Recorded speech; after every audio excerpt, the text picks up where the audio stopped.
Welcome back to Nancy's Neighborhood, and I'm still being artistic.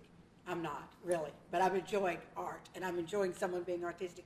And Alan is painting for us now, and this is a picture he has started, and now we're going to kind of watch how he does this. And I have to tell them that, I don't know whether y'all can see this or not, but to get this green, he has put blue, auburn, gold, and green together to get this grassy green color. Right? That's exactly right. Okay. This is, I'm actually working on, this is the very beginning of a painting, and it almost looks like a cartoon at this point, because you might hear a term that oil painters use a lot called blocking in, where you just simply block in all the shapes. You're mostly looking for geometric shapes, and you are just simply blocking in where your dark values are going to be and where your light values are going to be. So what I've done here is just simply identified where these hay bales are going to be. And I've set these hay bales up in a circle. And I may have mentioned this before, but I always title my paintings before I start because I believe, I think it commits me to the project. Well, it would, yes. And so the name of this painting is going to be called Circle Up. And I want the viewer's eye to jump from one hay bale to another and come back around. And I realized as I was laying these hay bales out that I needed a strong element over here on the left side that would bounce you back into the center again. And so, because one of the things you want to do with a strong composition is entertain the viewer and keep the viewer from moving off of the page. So if you can keep them engaged within the field of the composition, then that's a successful painting. So I'm just identifying all the elements in the painting, and then I'm sort of sculpting the painting from back to front. So I've finished the mountains in the background here, and I've finished laying in generally how the tree line will look. But as you can see right now, the hay bales just look like they're floating on the field. They don't look anchored, and that's because I haven't started putting in the shadows yet. So I'm mixing up this grass green color because I'm just simply trying to finish the texture of the grass. And then once I have the texture right, then I'll go back and do a technique that I refer to and that Andrew Wyeth and my father referred to as dry brush watercolor. And dry brush watercolor is a technique where you use mostly pigment and very little water. And you use, I use a Kolinsky Sable watercolor brush, and I use mostly pigment, as I was saying, and I use the texture of the paper to actually color the page with. And it's very much like coloring with a crayon, except you're using a brush. Well, I want to go back to something you said, because you were talking about the elements and how you focus and do this and that. I'm sorry, but I thought you just painted a pretty picture. But well, there's a method to your madness. Oh, there is a method to any artist's madness. And, I mean, if you were to just paint something beautiful, that would be one thing. But if you're going to lay it out in a landscape, the elements of it need to be placed in such a way that this is a painting that a viewer could see over and over and over again. And each time they encounter that painting, they see something new and wonderful. Right. Is that kind of, let me go back to just a little bit of what I know about art. But Pissarro was one that did a lot of landscapes, and does it go all the way back to those people, the Impressionists? Oh, it would go. It would go all the way back to the old masters. The old Italian masters. Composition is just one of the very first things that you learn in art. Wow. How to actually plan a painting. And with watercolor, it takes more than just planning where the elements are going to be. You have to plan for where the whites are going to be from the very onset, because there is no white paint in watercolor. Okay. In watercolor, you only have the whiteness of the paper. So the brightness of the paper is your white. It doesn't come in a tube. And so if I want, for instance, this hay bale here to be very, very brightly lit on this oval end, then I have to protect that paper or just simply be a good dodger the whole time, and at the very end then deal with that white and color it in as much as I want. For instance, look at this hay bale here. I've begun to put the texture of the straw that you would see on the end of it, but I'm saving this area because the sun is going to be coming from over here. Oh, wow. And so I'm going to be throwing long shadows each one of these hay bales. I don't think the camera could pick it up, but I have a few pencil lines on this particular hay bale here where the shadow that is cast from this is actually curved because of this hillside. The shadow is actually curved around the hill. How neat. So you have to be aware of topography too. That's right. And if wow. if this water bottle were the sun, okay, then the sun will cast a fan-shaped shadow. Essentially, each one of these hay bales would have a shadow moving in a slightly different direction. So if this were the vanishing point, or in this case the sun, then I would actually pull a string from that source to find out where the shadows would be. That is fascinating. I mean, absolutely fascinating. You don't just pick up a brush and paint a picture. That's correct. That is so fascinating to me. And the way you have laid this out, and you know ahead of time what's going to happen next. That's correct. And if you didn't, then we'd be in trouble, wouldn't we? Well, in watercolor, it is a demanding medium, and we mentioned that in the prior segment. My father would throw away a lot of his watercolors, and wow. he would get to a certain stage, and he would think, I've gotten this area too blue, or this is too brown, or what have you, and he would put them in the trash, and I would dig them out of the trash can. Or I would catch him in the act of getting ready to tear one up and just be there at the right moment and beg him to not destroy it and let me see if I can fix it. And so this was how I really learned how to paint, was fixing mess-ups.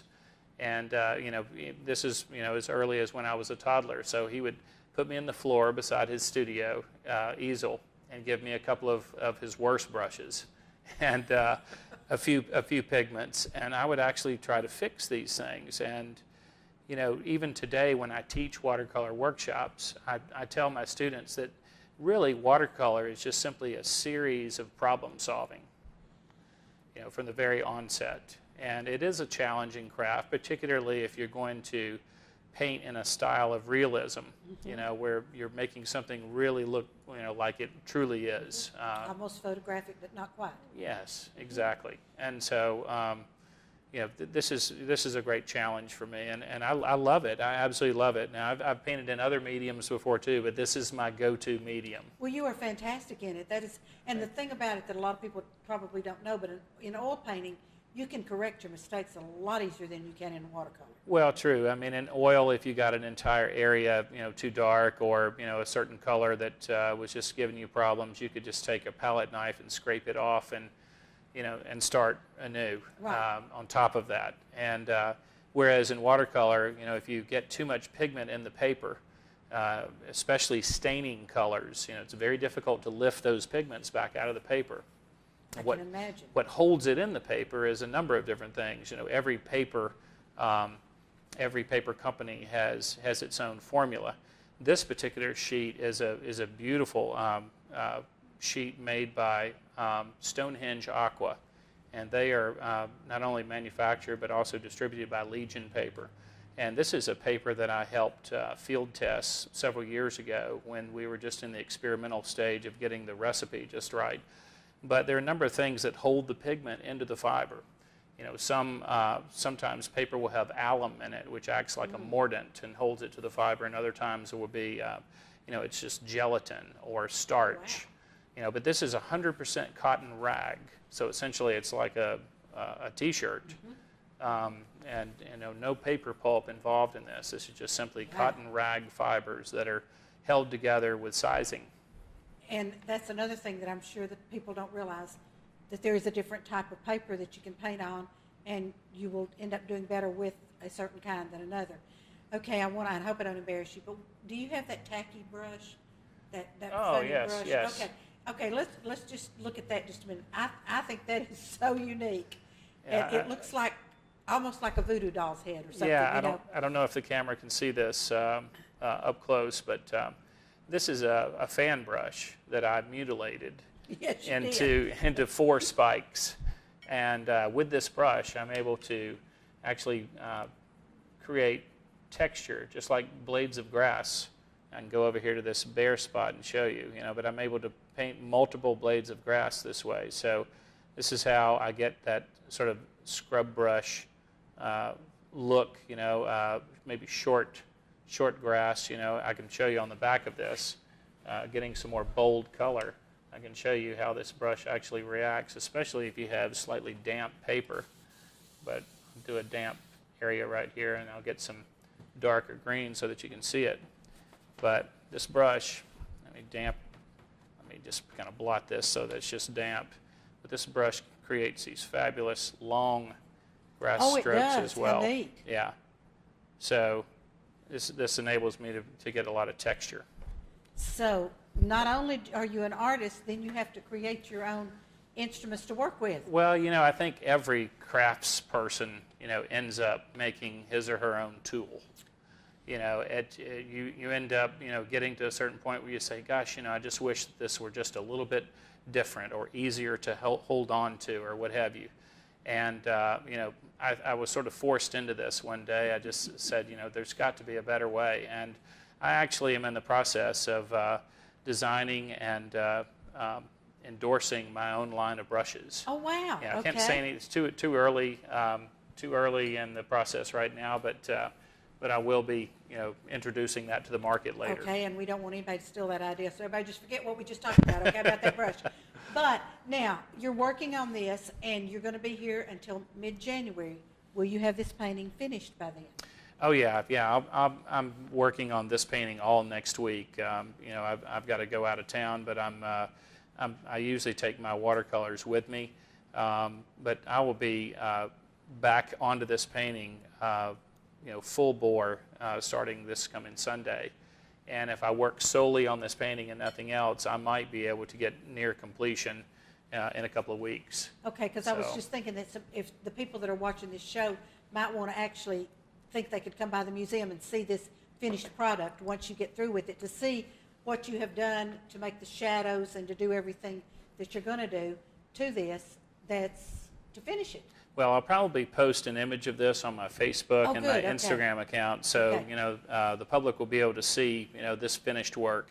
But they won't be able to come to the museum and see it because the museum exhibition has already been selected, and that's a finite number, that we're not adding to between now and January 17th. But and we've got these paintings all over. The title of this one is Virginia Blues. This is a place in northeast Tennessee where you can actually look across the Tennessee-Virginia line. It's up, looking toward Damascus, Virginia. And, this is reminiscent of the mountains and the view that you can see from Roan Mountain. okay. And so you're looking, northward up toward Virginia. And, there in the very far distance, you're looking at the Jefferson Mountains. Beautiful. Thank you. Absolutely beautiful. And this is another one that does not have glass on it. That's right. So it's the same process you used on the stirring the mash. That's right. It's an 11-step, drawn-out process of being able to take a watercolor and putting it into an environment where it can be just as durable as an acrylic painting.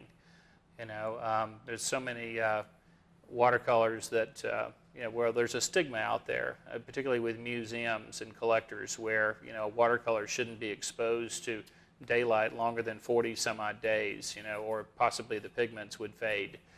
But with today's glass and with today's coatings and so forth, UV coatings have enabled us to have not only glass that is conservation, but also different surfaces. And so this has a series of coatings on it which enables it to be completely waterproof, scuff-proof, and UV-proof. Wow. And I wanted to introduce that to the watercolor world in this exhibition, which now, this exhibition of paintings that you're seeing has traveled to 4 museums. Started out at the Tennessee State Museum in Nashville in the summer of 2017. We won a Tennessee Association of Museums Certificate of Merit Award for that exhibition. Congratulations. Thank That's you. wonderful. Yeah, it was the finest. They considered it one of the finest exhibitions of 2017. Then it went to the Morris Museum of Art in Augusta, Georgia, and it was there for 4 or 5 months. Then the Huntsville Museum of Art, and now finishing up here at Cleveland's Museum Center at 5 Points. And I think that is awesome. And we are honored that you are here with an exhibit that's traveled all of these wonderful places you've traveled. And because, we're just little Cleveland, Tennessee. 30 Well, minutes up the road from Chattanooga, which I think is where you live now? Yes, I Okay. live in Lookout Mountain. Lookout Mountain, You okay. know, Cleveland is a smaller town, but in a way, it also is a very, very important town because, in my opinion, it's the gateway to the Smokies. And we have a tremendous amount of tourism here. Plus, the Museum Center at Five Points is a Smithsonian affiliate, which is Yes. often overlooked. And they have a fabulous collection of historic artifacts here. Things that came out of the Ocoee River Basin history, projectile points and other Native American artifacts. And then we have a lot of industry history here as well, yes, such as, absolutely. the Hardwick Stove Company and other various different Right. stove and appliance companies. So I'm very, very proud of this place because the Museum Center at Five Points is embracing its Appalachian culture. Yes, they are, and I think that's wonderful that they're doing that. Now, will you be back here at the museum for any of the exhibition? There are a couple more times that I'll be coming back during the tenure here until January 17th. I want to teach the school kids again. Wow. A couple of weeks ago, I was up here to actually meet with some of the high schools and teach some of the Bradley and Polk County high school kids. Fantastic. And I want to come back and do some more teaching. I believe in the Artisan's Code, and the Artisan's Code simply states that if you know a secret or you know a special technique, you must pass it on. The worst thing you can do is take it to your grave. That is beautiful. And- Absolutely beautiful. And I'd love to teach. you Oh, I know. think that's awesome, and I think it's wonderful that our students are having the opportunity to work with you and to get some of these ideas. Like I had no idea that you plan out these. You don't just sit down and paint a hay bale. That's right. It needs to be pleasing to the eye in some way, shape, or form. And also, you have to decide from the very onset what exactly is going to be your subject and what is going to be your message. What are you trying to say with the painting? Are you, trying to squeeze out the drama of, like, for instance, in this particular painting, it's going to be all about the shadows. If you want to put drama in a painting, you need to find places where you can put your lightest light right next to your darkest dark. Wow. And in those instances, you're going to get the most drama out of your painting. If everything is sort of the same tonal quality, your painting will end up looking very flat. Right, which is what mine would do. If I were painting, mine would do that, Alan, I promise you. But I'm just amazed at what you've done so far. Now, my producer is saying I need to hurry. How long does it normally take you to paint a picture this size? Well, if I were just working on this painting Right. and nothing else, I could probably paint one of these, intensely for 4 to 5 weeks. Okay. So this is why it's taken me 5 years to amass, about 90 paintings in the collection, 90 some odd paintings in the collection. And some of those we'll pick and choose from, but the 100 paintings that we choose will become the ones for the upcoming book, I Come From a Place. I Come From a Place. We need to remember that. Now, will that be available here, once that's published, will that be available here in our gift shop? Yeah, we could make arrangements to have that for sure, but we are launching the book in Chattanooga. Okay, of course you are, that's home. And we'll launch it at Chattanooga Whiskey, which Oh, well, how exciting is that? and they are one of our sponsors. They have been phenomenal partners in this. At each one of the museum venues, they've actually offered tastings of their Wow. delicious whiskeys. Wow. And so at their event hall, which is on the corner of MLK and Riverfront Parkway, I believe it's September the 12th, 2019, we are going to launch the coffee table book. It'll be a big event. We're going to put it out there on Facebook and in social media about it. We'll have, hopefully Jennifer Farr Davis will be there that night. We'll have some words from her and then maybe a quick talk from me. And really it's a celebration of the fact that this project will, in essence, be over. Right. And then the sequel to all of this is that we want to go over to Britain and do the sequel to the book. Oh, golly, And how exciting. Yeah, we want to go over there and do 100 paintings over there as well. Wow. And do a second coffee table book. So stay tuned. Awesome. Yes, stay tuned. And this book is actually here in the gift shop at the museum. And Alan Shuptrine will be on exhibit here until January the 17th. Right. His paintings, not necessarily him. Alan, this has been a joy today. I have had a marvelous time. Thank you. And I have learned quite a bit, and I hope our audience has learned quite a bit too. So we're going to take another real quick commercial break because I think Mitch from the museum has something that he needs to tell us. So don't go away. Watch our commercials, support our sponsors because they pay our bills, and we'll be right back.